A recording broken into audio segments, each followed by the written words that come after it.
المخزن كما يقول لك هو اللي يتحكم في الكاف، راح نشوفوا كلش، نتوقعوا كلش على اساس هي واجده. وش هي الاسباب اللي خلاتهم يقدموها؟ مش واجدين، على وهم لا قدمتوا لها الاخر، عطيتها تنظيم وحرمت الجزائر اللي بالملاعب تاعها بكلش. احنا اللي واجدين، احنا اللي مواجدين في كلش، في فاني خير من اوروبا. عندنا ملاعب عالميه عالميه في كلش، متقدمين عليها المراك في كلش، في الملاعب في كلش، البنيه التحتيه في الفنادق في كلش. طيب هو انت ليه ما بتقولش مثلا ان احنا متقدمين على تونس؟ ليه ما بتقولش متقدمين على ليبيا؟ يعني ليه المغرب؟ وبعدين قلت لك قبل كده اسمه المغرب مش المروك، اسمه المغرب يا حبيبي. يعني حاول تنطقها، قول المغرب المغرب المغرب، قول ورايا، همرنك ما تقلقش. انا عارف ان انت عيان، ما تقلقش يا كوكب لالا. احنا متقدمين على المغرب في الملاعب وفي الفنادق وفي السياحه وفي البنيه التحتيه. ما اعرفش بأمارة ايه يا فندم حضرتك، انا ما شفتش حاجه عندك احسن من المغرب بكل امانه. يعني ما شفتش حاجه احسن من المغرب. يعني انا بروح المغرب على طول بشوف متطور عنك انت بكتير. فانا مش عارف البجاحه اللي انت فيها دي جايبها منين في كوكب لالا بصراحه. ما شفتش بجاحه كده في حياتي. لا هو احنا بالغتاته كده متقدمين على المغرب او غلاسه، ما بالعافيه. العافيه بتاعتنا احنا المصريين مش بتاعت المغرب، ها؟ او بالعافيه بتاعت المغرب عادي، مش فارقه لنا والله. يلا ربنا يرزقك بالعافيه بتاعت المغرب يا كابتن. وأنا يا حبذا لو الجزائر تنسحب نهائيا من هذه الهيئة الكروية، لأنه بصراحة لم يعد لها أي معنى. ونحن كإعلاميين رياضيين ندعو الجزائر إلى الانسحاب تماما من هذه الهيئة الكروية، لأنها فقدت شرعيتها وفقدت كل مقومات نجاحها وتنظيم هذا كأس إفريقيا في. يا عم وانا بقول لك انسحب؟ هو احنا عمالين نقول لك انسحب يا باشا، هي جت على دي؟ ما انت انسحبت من 3000 بطوله و3000 لعبه. يعني كل ما تلاقي خريطه المغرب في حته بتنسحب. كل ما تلاقي حد بيقول انا بأيد خريطه المغرب وبحترم خريطه المغرب وبأيد الصحراء المغربيه وبحترم سياده المغرب على اراضيه، بتنسحب. فخلاص مش فارق يعني، احنا مش هنزعل. انسحب براحتك يا جماعه، انسحبوا من كل البطولات اللي انتوا عايزينها. اي حاجه يا جماعه مزعلاكم مضايقاكم اتفضلوا انسحبوا، محدش هيقول لكم حاجه. يعني اتفضل يا باشا، الباب واسع، مع الف سلامه، عادي جدا. انا امبارح حطيت لكم في انستجرام التعليقات بتاعتهم ليا والمسجات بتاعتهم ليا اللي بيقولوا لي فيها هنقتلك والحاجات دي، يعني عشان هم بيقولوا ان انا بعمل فتنه، فبوريكم هم بيعملوا ايه. على طول الانستجرام ادخل هتلاقي الاستوريات بتاعتي كلها المسجات اللي هم بيبعتوها لي بفضحهم على طول. يعني انا احب افضح كوكب لالا قوي. المهم يعني يا استاذ يا باشا، انسحب ما تنسحبش، احنا مش ناقصين وجع دماغ ومش فايقين لك بصراحه. يعني لنا الله في كوكب لالا. كاع سيدي لا كونفيدراسيون افريكان من بكري يقول لك باللي راهم ياخذوا اموال، ياخذوا منا وكذا.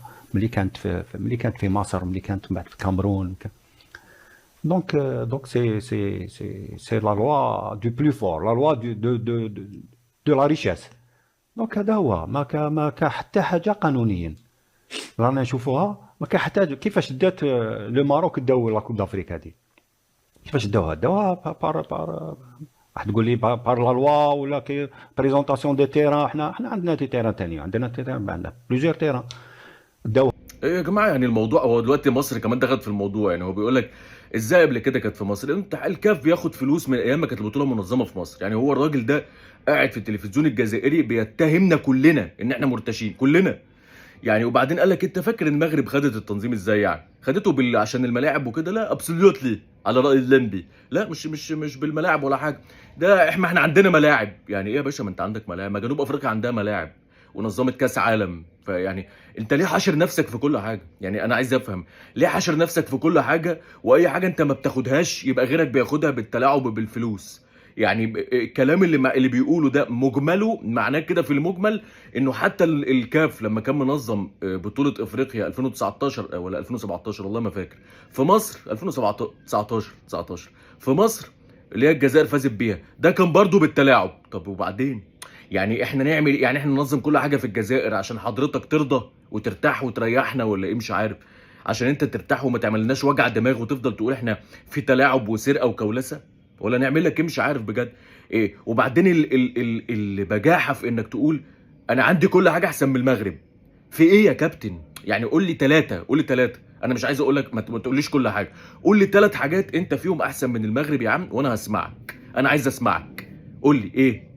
صوت صرصار الحقل، ولا يسمع حاجه ولا يقول حاجه، يقعد يفكر ساعه ونص وفي الاخر هيقول بالتلاعب والكولاسه. مفيش حاجه بتتقال غير اعاده نفس الكلام كل يوم. مفيش فايده يا جماعه. انا بقول للكاف، بوجه للكاف رساله، اديهم كل حاجه. يعني كسبهم بطولات افريقيا، خلي الانديه بتاعتهم تلعب كلها، تاخد بطولات افريقيا عادي، ياخدوا هم بطوله افريقيا، يلعبوا بطوله افريقيا مكان ما هم عايزين عشان نرتاح.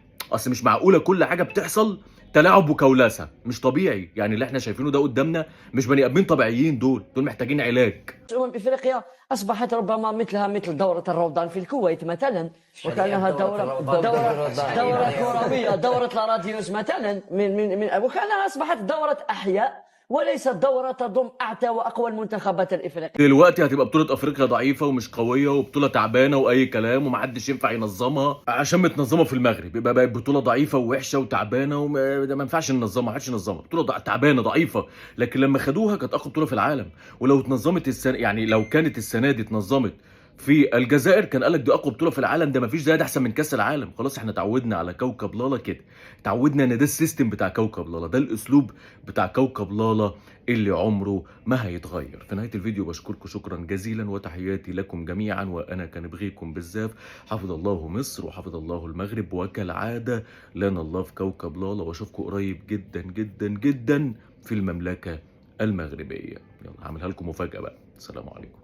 انت عارف ان سعاد حسني عملت فيلم مغربي؟ طبعا ما تعرفش. في سنة 1984 المخرج المغربي عبد الله المصباحي عمل فيلم لسعاد حسني، والفيلم ده اتصور في مدينة تطوان في المغرب، والفيلم كان اسمه افغانستان لماذا. والفيلم كان فيه شون كونري وكان فيه سعاد حسني وكان فيه عبد الله غيث وكان فيه نجوم كتير يعني. وسعاد حسني في الفيلم ده كانت عاملة دور بنت افغانية، واختار المخرج توقيت وجود الاتحاد السوفيتي عشان يتكلم عن المخططات يعني بتاعت الناس دي ضد العالم الاسلامي. اللي اعرفه ان الفيلم ده اتذاع واتذاع لفتره ما، وبعد كده ما بقاش موجود قوي او متاح.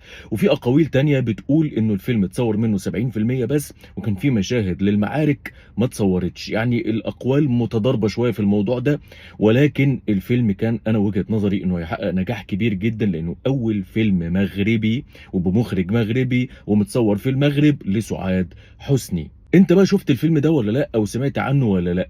انا بصراحه ما كنتش سمعت عنه الا في وقت قريب جدا لما عرفت ان سعاد حسني عملت فيلم مغربي ومن اخراج مغربي، ويعني الموضوع كان ماشي في سكه عالميه، وكان في شون كونري، وكان يعني الفيلم هيكسر الدنيا توقعاتي يعني. وبالفعل في ناس شافته، لانه انا سالت بعض المغاربه قالوا لي احنا اتفرجنا عليه فعلا، فمعنى كده ان هو اتعرض في دور العرض. يعني ده بيكذب الاقاويل اللي بتقول ان هو ما كملش او ان هو منع من العرض.